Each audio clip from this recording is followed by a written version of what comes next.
KenolKobil is a Kenyan company controlled by Kenyans. Is that correct? It Or is. it's not. Now, the multinationals have got a window where if the local courts do not apply the rule of law, then they have other options to go to other courts. Now, KenolKobil being a local company or controlled locally, do we have that option of trying to look at avenues out of Kenya to arbitrate this matter? Because an issue like winding up Kenya pipeline may have a lot of political implications, and therefore the government may say no. So do we have other options, like other multinationals, to go to another avenue outside this country for arbitrating the matter and obtaining our rights? Thank you. Okay, again, I think that Mr. Oyatsi probably will respond to it, but there is nothing of arbitrating here or arbitration anymore. It is just to enforcement, exactly, and crystallize our rights arising from their word. That's all. It will take time. Now, whether we can approach and look at other avenues in, let's say, outside Kenya, I would ask Mr. Oyatsi to respond. But before he does so, I just want to remind you that in the previous case with KPRL, we did go to a court in London. Okay, please.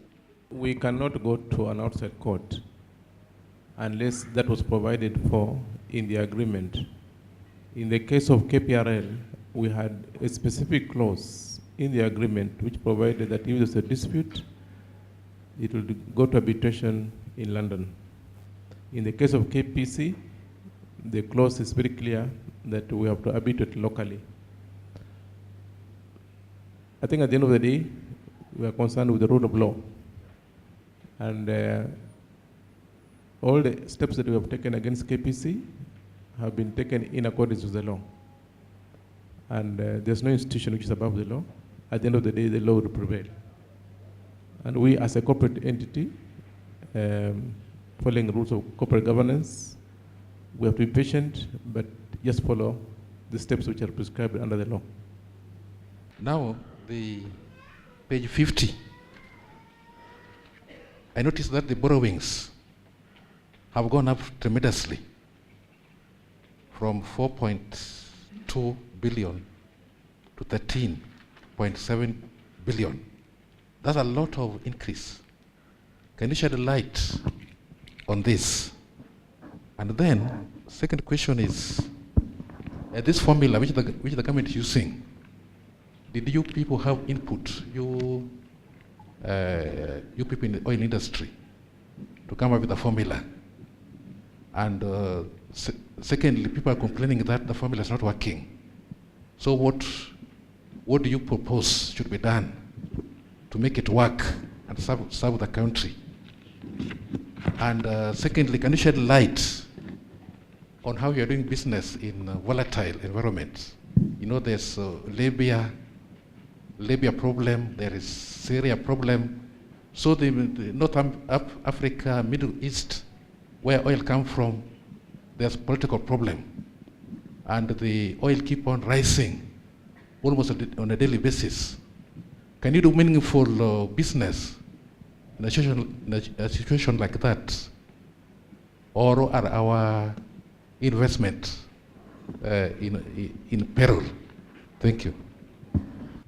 Let me start by commending you for the good results of 2010, considering all the circumstances that you had to, that you faced during 2010.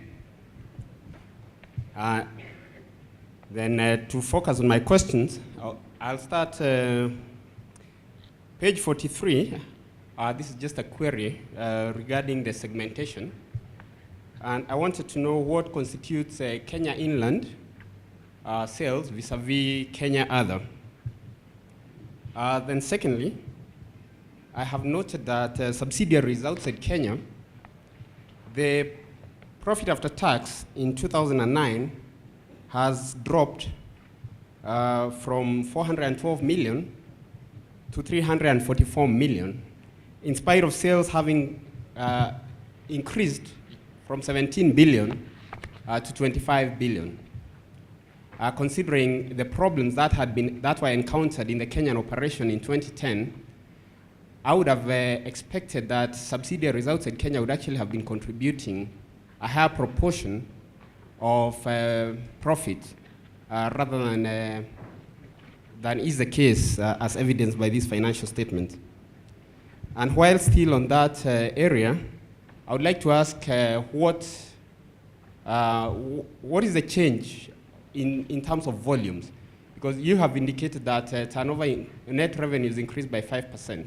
But in terms of actual, I don't know whether to call it tonnage or, how much have we moved in 2010 vis-a-vis 2009? I have a further question relating to the whole area of maybe working capital management.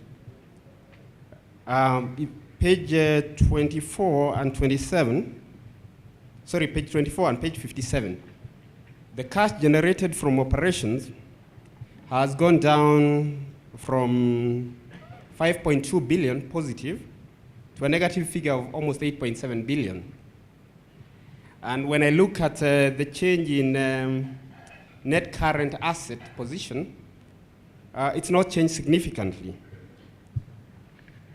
So perhaps you could elaborate a bit on that, because I know in your opening remarks you mentioned something about moving to increasing storage capacity, therefore increasing inventory, probably goes in tandem with increases in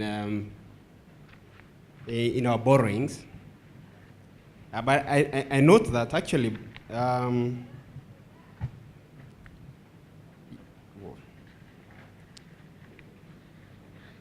the net current asset position, as I indicated, has not changed that much.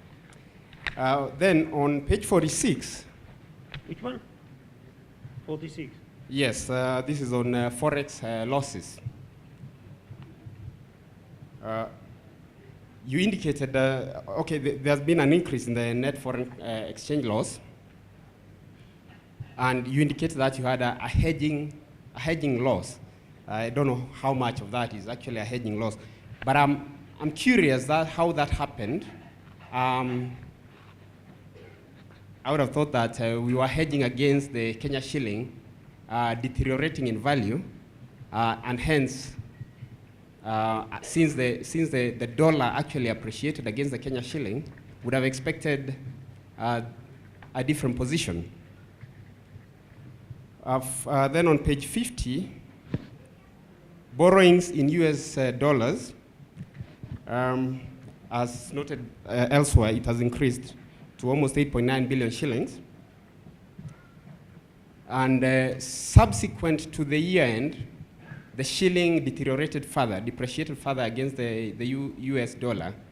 So perhaps you could actually elaborate a little bit on how it has played out in 2011, given that if the shilling depreciated, I would probably be expecting further losses in Forex. Finally, I don't know whether it's at this point I can ask anything relating to the ESOP, or we'll get to that. We'll get to that. Okay, thank you. Thank you. Okay, I think we took quite a number of questions here from, seems to be a professional accountant. Am I right, Ndungu? Very good. Very nice. Okay, I think we stop here and we start responding to the questions one by one. I think the first one was from Mr.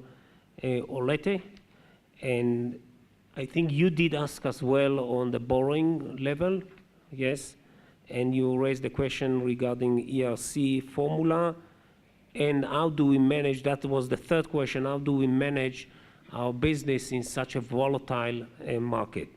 Okay, so I start with the borrowing, and I think Ms. Patlai will respond to that, please. Thank you for the question. It actually also relates to what Mr. Ndungu asked about the borrowings and the effect on the operating cash flow. How we finance our cargoes is to do with the borrowings, and the way we actually account for the liabilities is either we provide for the cargo coming in, or we actually raise a borrowing when the bank has paid for that cargo. So the liability is actually between the accounts payable figure and the borrowings figure. If you look at 2009, you will see our payables was about 15 billion and the borrowings was 4 billion. And then in 2010, it actually turned around, it swapped around. The payables was 5 and then the borrowings was 14. Oh, sorry, if you go to page 20, page 20, please. Page 20, you will see payables was 14 billion in 2009 and the borrowings was 4 billion. So in total, the two figures are 19 billion. And then if you look in 2010, the payables is 4.7 billion and the borrowings is 13.7. So again, amounting to about 18 or 19 billion. So you need to look at the two figures together because it just depends in which process of the import the cargo is if it's on the water still coming, it's in provisions. If it's arrived and discharged into the tanks and the LCs are payable, it is then in loans. Okay. Yep.